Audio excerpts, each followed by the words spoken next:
A $3 billion missile shield, built to stop nuclear warheads screaming in from space, taken down by a drone made of foam board and a lawnmower engine.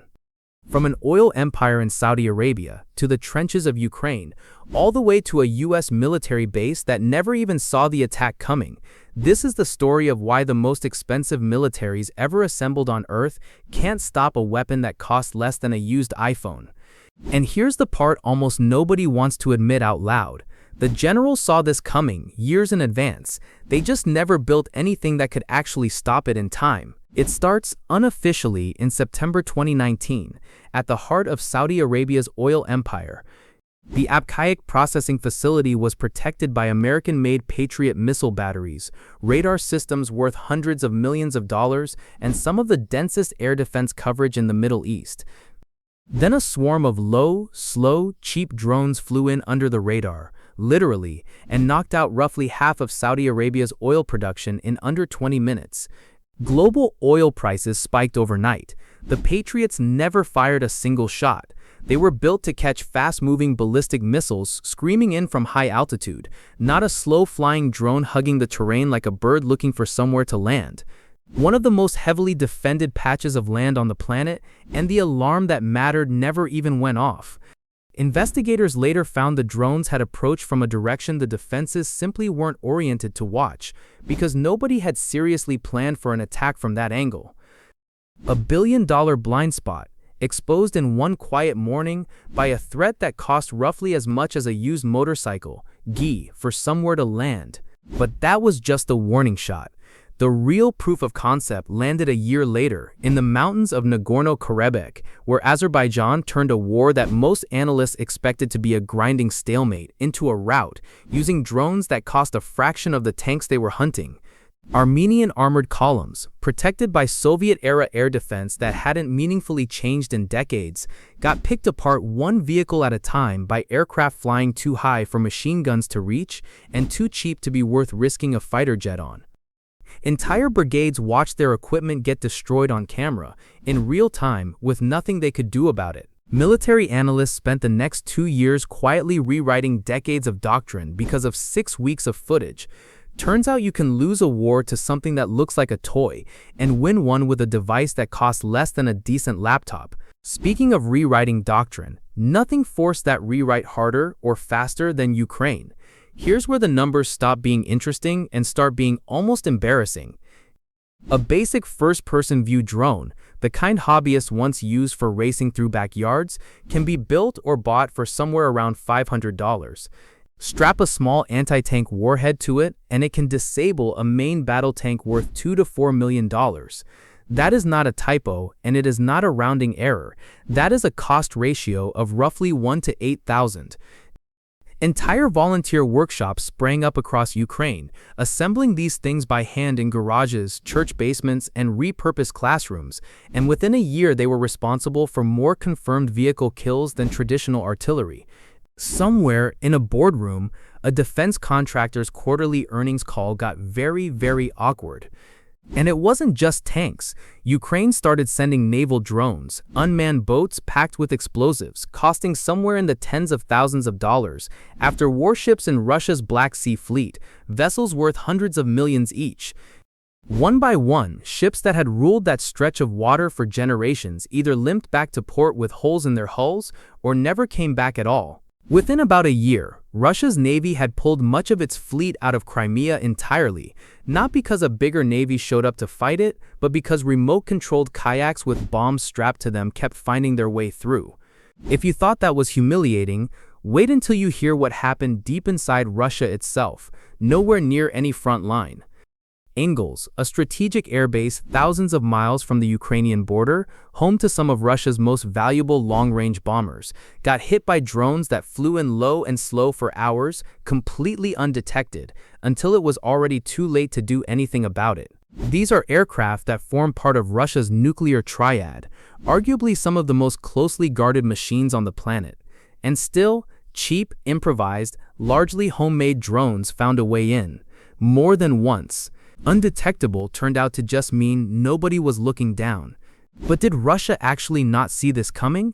That's the question everyone asked after Moscow itself started getting hit, not once but repeatedly through 2023 and into 2024. Drones reached the Russian capital, some crashing into apartment buildings barely a few miles from the Kremlin, in a city ringed by some of the most advanced air defense on Earth.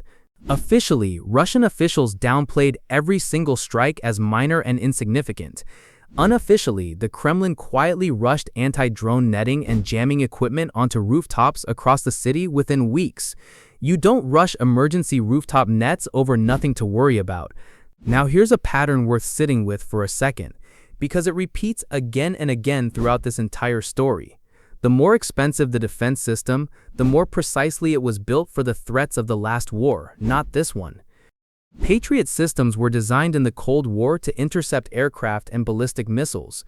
Modern naval defenses were engineered to stop torpedoes and anti-ship missiles moving at hundreds of miles an hour.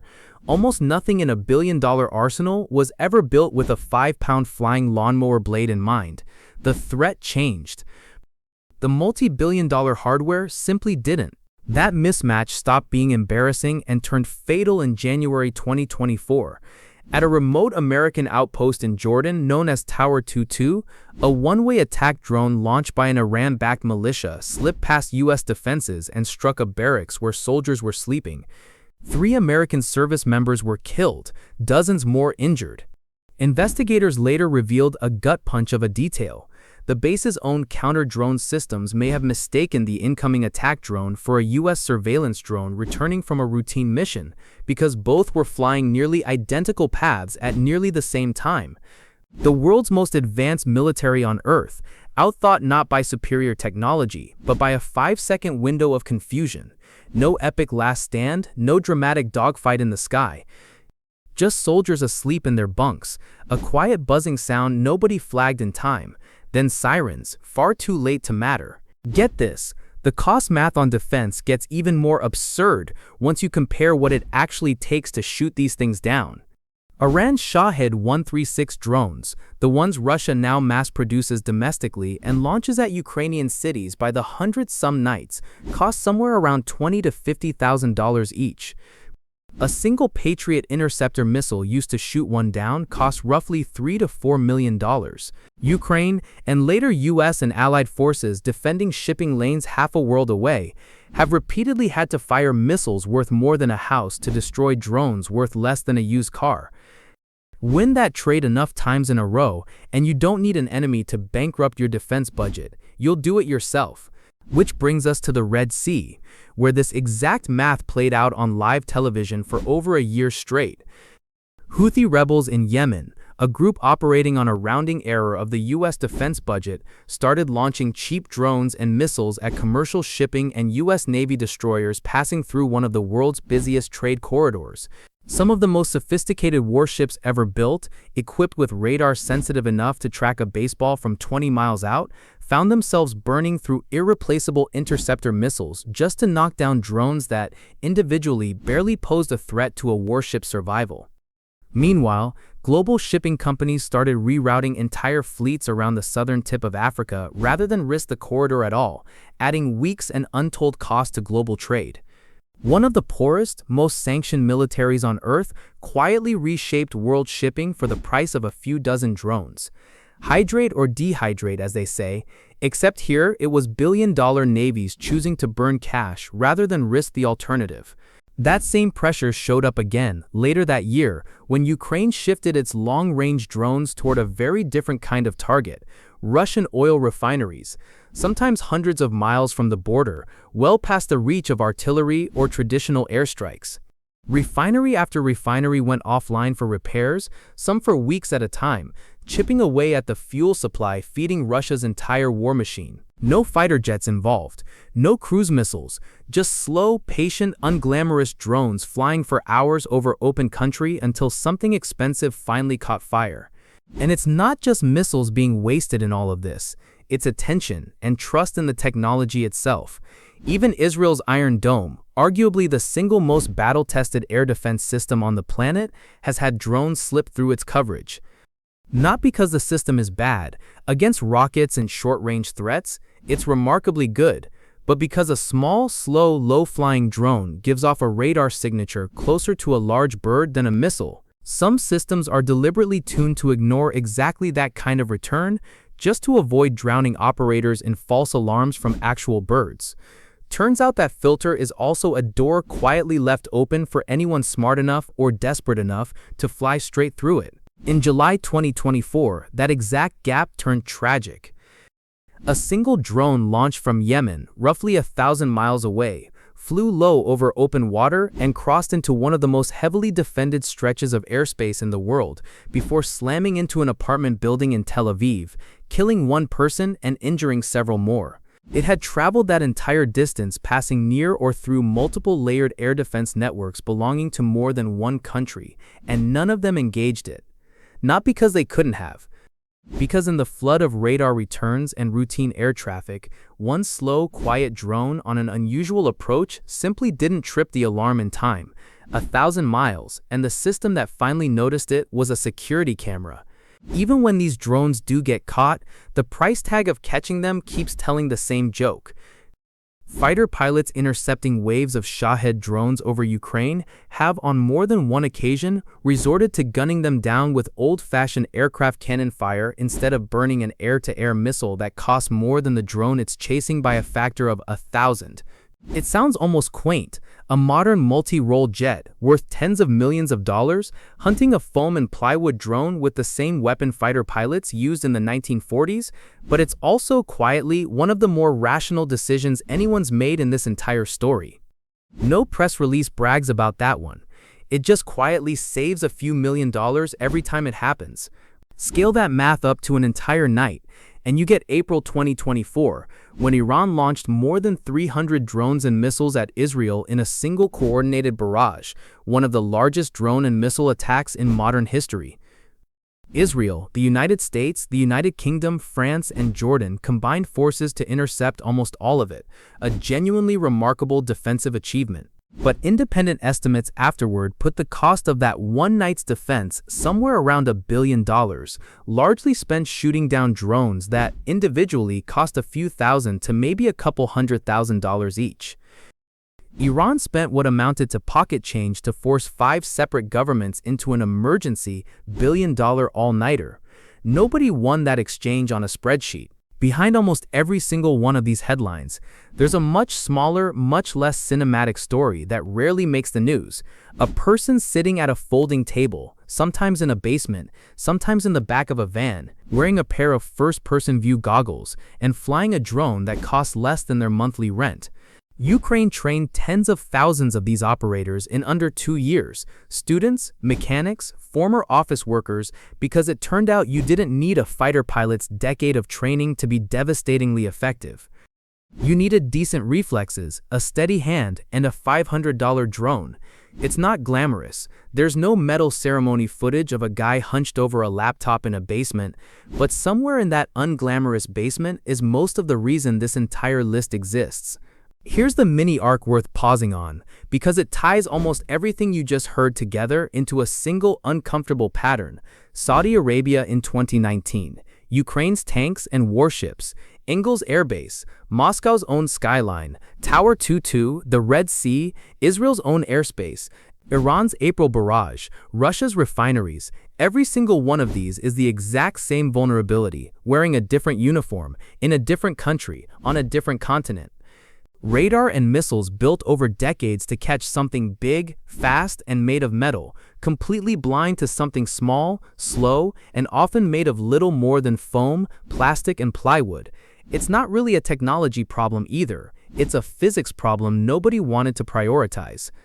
A drone with a wingspan smaller than a kitchen table reflects almost nothing back to a radar dish designed to spot an incoming bomber from 200 miles out.